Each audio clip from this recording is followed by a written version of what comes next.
catch up to speed, at this point in time, it was around early 2018, I had red VN, I had the blue VZ Ute, and I just sold the VN Calais, so I only had those two cars. Now the timelines are going to get a little bit skewed here, but it's hard to remember exactly what had happened. But I was starting to leave uni and I was starting to work more. I had very, very low overheads and I was cashed up and I wanted to do something with my money. I was hoping to start flipping cars because that's something that I actually knew about. I ended up buying this. It was a Series 2 VY R8 Maloo. Now I only paid $11,000 for this car. Now that is very, very cheap. It's actually in quite good condition. It was all genuine. Everything was there. It did need a few little things. As you'll see, I ended up changing the headlights on it. I ended up getting it professionally polished. And I ended up getting all of this stuff done. I actually didn't do too much to this. I did replace the headlights and I did all of these other things. It did have an ABS light and it did have an ignition module issue. But other than that, it was actually a really, really good car. And between you and me, it was my daily while I was on my P's for a couple of months. Now, looking back on it, I should not have sold this. I should have kept it. The interior was fantastic. It had these really tight, awesome wraparound leather seats. Everything was in great nick. I think it only had about 150,000 Ks on it. At the exact same time I bought this, I went halves with a mate in a WM 6-litre Caprice. This was a 2013 model, one of the last of the VE ones. Now I went halves in it at the time. I believe I put in $9,000, something like that. And this car actually needed quite a lot of work. Previous owner had put in green coolant, and because of that it had eroded the radiator, water pump, so everything of that needed to be fixed. It needed tyres.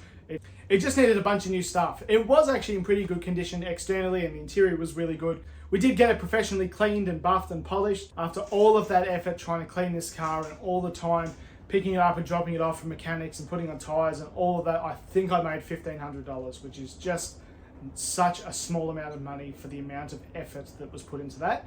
So sold that, got rid of it. Now back to the Maloo quickly. I was doing all of this at the same time and I still had all of my other cars. I had just drained my money to nothing. I didn't even have enough money to go spend $1,000 on the Maloo to get it sorted so I could sell it. So I ended up selling it for $9,000. So I lost $2,000 on that. Purely my own fault. I had just overextended myself.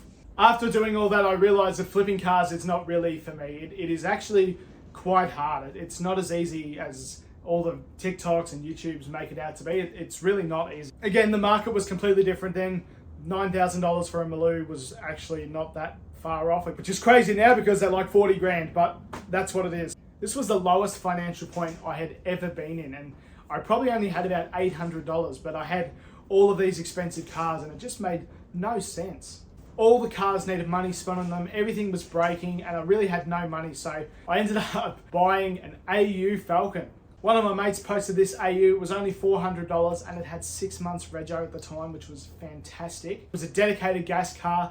It actually came up fantastic with a polish and a clean, and it was a really, really good car. The auto did let go, but I bought another one off Facebook for $50 and paid a mate a couple $100 to put it in for me, and I drove it for a few months. Really had absolutely no issue with that car. It's probably the car that I've treated the worst. I did really, really give it a hard time, but it never let go, and ended up selling the AU, and it did turn into a bit of a beat around car and a skidder, but that AU was tough as nails, and I'm not even sure what happened to that motor. It was bloody indestructible.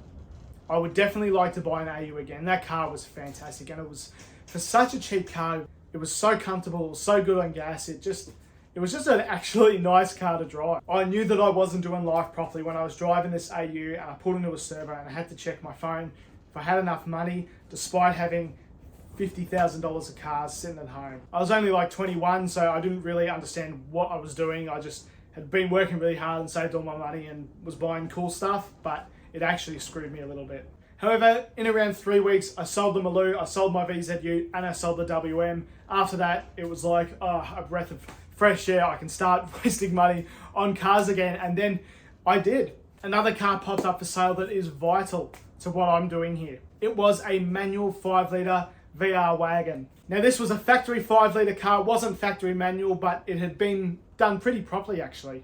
Now I paid $1,500 for this car, but if I paid another $500, it actually came with a whole nother 5-litre engine in the boot, which is what I did. The previous owner and myself actually thought that it had rod knocks, which is why it was a little bit cheaper. The motor in the back of the car was actually a really good one. Now this is back in the day when 5 litres were $500 engines, so I was actually quite quite happy with the price that I paid. The good motor that came in the back of the wagon got torn down and rebuilt, and that is the motor that is currently in my VN. And of course, I used the whole manual conversion out of that VR Wagon into my VN as well. Looking back on it, it is actually quite a shame that this car was wrecked. If you have a look in the photos, it's actually in pretty good nick. But you know, this was well before COVID. These cars were really not that desirable. I've always thought they were cool, and I always thought, I can't believe they're so cheap. But as soon as I saw that wagon, I knew that I had to buy it for the VN.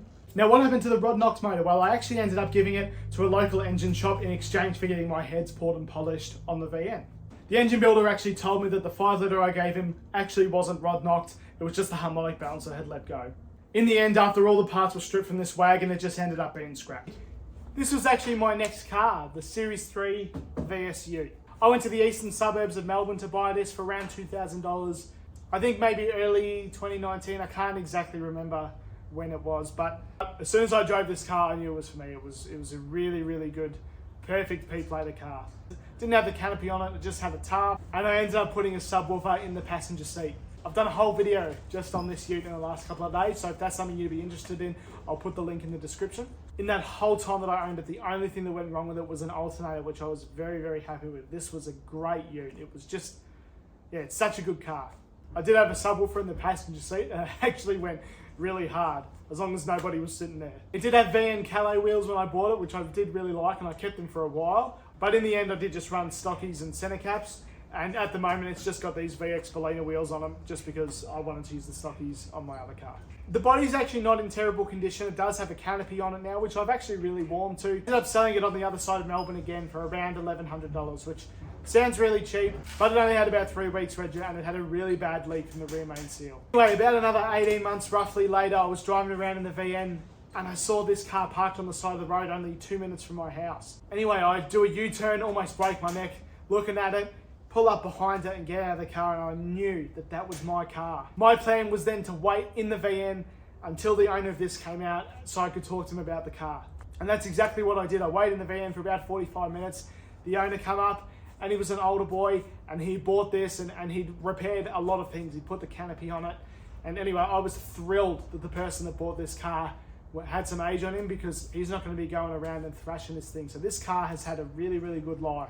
I ended up giving him my number and saying, mate, if you ever sell this car, please let me know. And he did, and I bought it back for $2,800.